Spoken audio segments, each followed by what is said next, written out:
নমস্কার বন্ধুরা, কালো সোনার একটি নতুন রেসিপিতে আপনাদের সকলকে স্বাগত। আজকে মুরগির ঝোল আলু দিয়ে রান্না করব। খুব ঘরোয়া রান্না, খুব কমন রান্না। তাও একবার আমার মতো করে দেখুন। আগেই মেখে নিন মশলাটাকে। আদা 1 ইঞ্চি মতো, 3-4টে কাঁচা লঙ্কা আর 3-4টে রসুনের কোয়া খুব ভালো করে বেটে নিচ্ছি। মিক্সিতেও বাটতে পারেন, তবে শিলনোড়ায় বেটে আমার অভ্যাস, তাই আমি শিলনোড়ায় বেটে নিচ্ছি।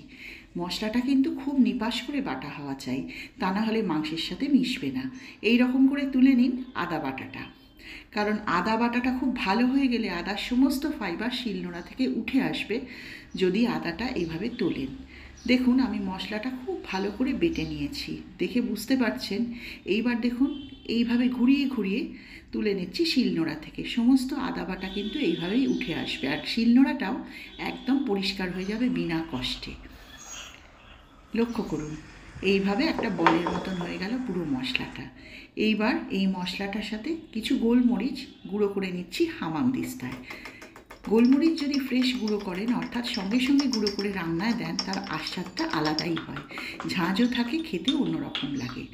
এইবার এই গোলমরিচটা আমি মিশিয়ে দেব ধুয়ে রাখা মুরগির মাংসটার সাথে। এই এতটা মতো গোলমরিচ বাটা হয়েছে। মিশিয়ে দিচ্ছি 500 গ্রাম মুরগির মাংসর সাথে কেটে ধুয়ে রাখা বাটা মশলাটা। বেশিরভাগটা মিশিয়ে অল্প একটু রেখে দিচ্ছি। আর দিচ্ছি কুঁচো করে কেটে রাখা পেঁয়াজ। এখানে 4টি পেঁয়াজ আছে বড় বড়, তার মধ্যে বেশিরভাগটা কিন্তু দিয়ে দেবো মাংসের সাথে।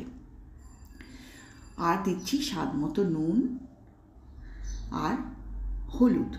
অতি সাধারণ যে সমস্ত মশলা দিয়ে রান্না করি সেগুলোই।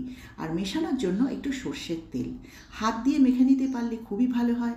আমার জায়গাটা ছোট বলে আমি চামচ দিয়ে নেড়ে নেড়ে মশলাটাকে মিশিয়ে নিচ্ছি। এই যে বাটা মশলাটা, মানে আদা রসুন কাঁচা লঙ্কা বাটা, আর তার সাথে নুন আর হলুদ মাংসের সাথে যেন খুব ভালোভাবে মিশে যায়। দেখুন নেড়ে নেড়ে এইভাবে উপর নিচ করে করে মাংসটার সাথে মিশিয়ে নেবেন। এরপর আসছে অন্যান্য মশলা। আমি আরও খানিকটা মিশিয়ে নিচ্ছি, 2-1 টুকরোতে ভালো করে মেশানি বলে। আপনারা হাত দিয়েও মিশিয়ে নিতে পারেন, তাতেও খুব সুন্দর মাখা হয়। হাতে মেখে মুরগির ঝোল করার এটা একটা প্রসেস। এইবার দিয়ে দেব ধনের গুঁড়ো আর একটু জিরের গুঁড়ো। এটাও মিশিয়ে নেব মাংসটার সাথে। প্রত্যেকটা মশলা ভালো করে নেড়ে নেড়ে মশলাগুলো মিশিয়ে নিচ্ছি। এই মেশানোটাই কিন্তু এই রান্নার একটা অন্যতম অঙ্গ। তারপরে মশলা মাখানো মাংসটা রেখে দিন রেস্ট করতে প্রায় 20 মিনিট মতো। ফ্রিজেও রাখতে পারেন অথবা এমনিও ঢেকে রেখে দিতে পারেন। তেল কিন্তু একটু বেশি লাগবে, কারণ আলু দিয়ে মাংসটা করব। আলুগুলো ভালো করে ভেজে নিতে হবে লাল লাল করে। কড়াইটা লাগিয়ে কড়াইয়ে ধোঁয়া ওঠা গরম হতে দিন তেল। চারপাশে লাগিয়ে কড়াইটাকে ননস্টিক করে এবার ডুমো ডুমো করে কেটে রাখা আধখানা করা আলুগুলো দিয়ে দিচ্ছি ভাজতে। আমি এখানে 4টে মতো আলু নিয়েছি। আলুটা আপনার পছন্দ মতো নেবেন, এবং আলুর অ্যামাউন্টের সাথে মাংসের অ্যামাউন্টটা যাতে মোটামুটি সামঞ্জস্য থাকে নিশ্চয়ই দেখবেন। ঢেকে ঢেকে আলু ভেজে নিচ্ছি নুন হলুদ দিয়ে।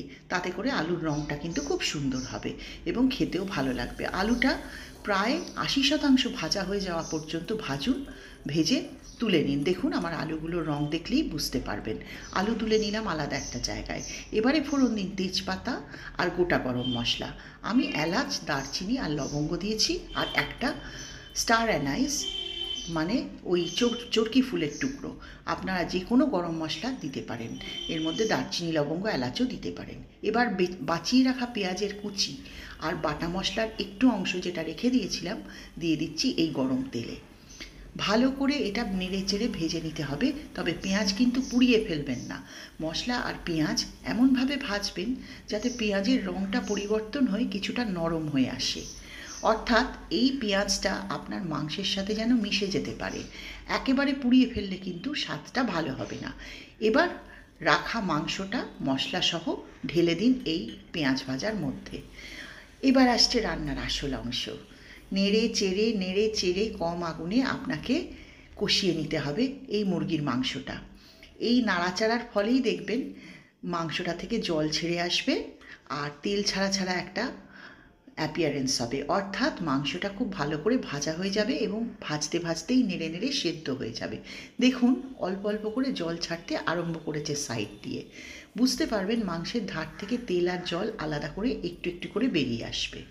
অন্য কোনো জল কিন্তু এই রান্নায় পড়বে না মশলা ধোয়া জল ছাড়া, অর্থাৎ কম জলে সেদ্ধ করা। আর আমার গাছের দুটো টমেটো ছিল, দিতেও পারেন নাও দিতে পারেন, টোটালি আপনার ব্যক্তিগত পছন্দ। টমেটো ছাড়াও রান্নাটা অতটাই সুস্বাদু হবে, তবে টমেটো দিলে একটা টকটক ভাব হয়, খেতে একটু আস্বাদ হয়। এইবার আবার টমেটোটা দিয়ে নেড়ে চেড়ে ঢাকা দিয়ে দিয়ে রান্না করে নিতে হবে। ঢাকা দিয়ে কম আঁচে রান্না করলে আপনার রান্নাটা অনেকটা তাড়াতাড়ি হবে, আর যদি খোলা আঁচে করেন একটু টাইম লাগবে। দেখুন ধার দিয়ে তেল আর জল একটু একটু দেখতে পাচ্ছেন, এইরমভাবেই এই যে জল বেরিয়ে এসেছে মাংসর থেকে, এই জলেই কিন্তু মাংস আর মশলা সেদ্ধ হবে। আপনাকে এই অবধি নেড়ে নেড়ে কম আগুনে মাংসটাকে প্রায় সেদ্ধ করে নিতে হবে। আরও কিছুক্ষণ এইভাবে নেড়ে চেড়ে কম আগুনে কষিয়ে নেব। এইবার মশলা ধোয়ার জলটা দিয়ে দিলাম, অর্থাৎ মশলাটা যে বাটিতে মাংস মেখেছিলাম সেই বাটিটায় একটু জল দিয়ে সেই জলটুকু এখানে রান্নায় দিয়ে দিচ্ছি। এইবারে আঁচ একটু জোর করে আপনাকে এই জলটাকে ফোটানো অবস্থায় আনতে হবে। এতে করে কি হবে, মাংসটা সেদ্ধ হবে কিন্তু ভেঙে যাবে না, আর মশলাগুলো গলে মিশে যাবে। আবারও ঢাকা দিয়ে দিচ্ছি। দেখুন ফুটে উঠেছে পুরো রান্নাটা, খুব বেশি ঝোল হবে না, আবার একদম কম ঝোলও কিন্তু হবে না। এইবার দেখুন মাংস প্রায় সেদ্ধ হয়ে গেছে। মাংসের চেহারা দেখেই বুঝতে পারছেন যে মাংসটা কতখানি সেদ্ধ হয়েছে। কাঁচা লঙ্কা কিন্তু একবারই দেয়া হয়েছে, আর দেয়া হয়নি। এবার দেখুন কি সুন্দর রং হয়েছে রান্নায়। না দিয়েছি শুকনো লঙ্কার গুঁড়ো আর না দিয়েছি কাশ্মীরি লঙ্কার গুঁড়ো, খুব সাধারণভাবে ঘরোয়া রান্না। আর এবার দিয়ে দিচ্ছি ভেজে রাখা আলুগুলো। আলুগুলো তো প্রায় ভাজা সেদ্ধ অবস্থায় আছে, অতএব এগুলো দিয়ে কিছুক্ষণ নাড়াচাড়া করলে ঢাকা দিয়ে আলুগুলো সুসেদ্ধ হয়ে যাবে। এইবার দিলাম লাস্টে, ঝোলটা একেবারে কম হয়ে গেছে বলে একটু জল, গরম জলও দিতে পারেন, ঠান্ডা জলও দিতে পারেন। এইবার লাস্ট নাড়াচাড়া করে নামানোর আগে দিয়ে দিচ্ছি কসুরি মেথি একটু। কেন দিলাম, সেই গন্ধটার জন্য। দোকানে যে গন্ধটা পান, মুরগির ঝোল খেতে গেলে দেখবেন দোকানে একটা আলাদাই আস্বাদ আর আলাদাই গন্ধ পাওয়া যায়, সেই গন্ধটার জন্য দিয়ে দিলাম কসুরি মেথির গুঁড়ো। যখনই দেবেন কসুরি মেথি হাতে করে একটু গুঁড়ো করে দেবেন, খুব সুন্দর একটা সুঘ্রাণ বেরোবে রান্নার থেকে। দেখুন ফুটে উঠেছে আমার আলু দিয়ে মুরগির ঝোল। এই রকম ঘরোয়া আরও রান্না দেখার জন্য আমার কালোসোনা চ্যানেল নিশ্চয়ই ফলো করবেন। আর যদি রান্না ভালো লেগে থাকে পাশে থেকে সাবস্ক্রাইব করার অনুরোধ রইল আবারও। এইবার তুলে নিচ্ছি ঝোল থেকে একটা বাটিতে।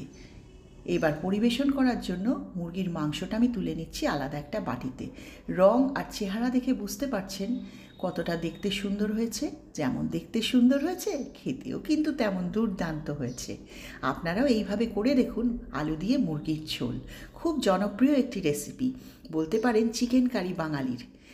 সাধারণ ঘরে ঘরে কিন্তু এইভাবেই মুরগির ঝোল তৈরি করা হয়। আমি পুরো ঝোলটা তুলে নিচ্ছি আলাদা একটা পাত্রে। আপনারাও ঠিক এইভাবে ফলো করে একবার রান্না করে দেখুন না, চটজলদি কম সময় হয়ে যাবে আলু দিয়ে মুরগির ঝোল। ধন্যবাদ আমার রেসিপিটা দেখার জন্য।